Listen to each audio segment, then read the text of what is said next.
కోటబాబాయి నాది గత 40 సంవత్సరాలు అనుకుంటా. తండ్రి కొడుకులుగా మేమిద్దరం చాలా సినిమాలు చేసాం. బొబ్బుల రాజా, యావండి ఆవిడ వచ్చింది, ఘటన,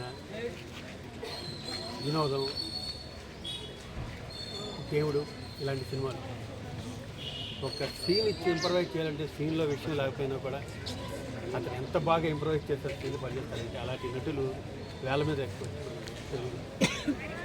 కోటబాబా దగ్గర నుంచి నాలాంటి ఆర్టిస్టులు చాలా నేర్చుకున్నాం.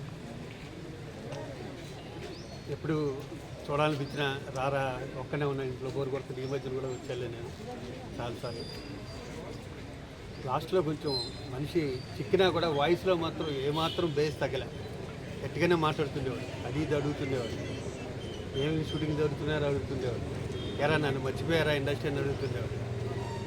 నాకు వయసులో నాకన్నా పెద్ద అయినా కూడా చాలా మీ ఇద్దరు స్నేహితుల్లో ఉండేవాళ్ళు.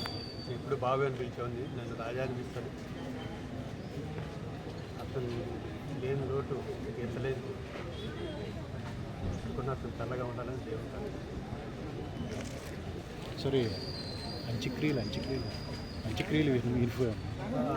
విషయాలు వాళ్ళ ఫ్యామిలీ మెంబర్స్ వచ్చి చెప్తున్నారు.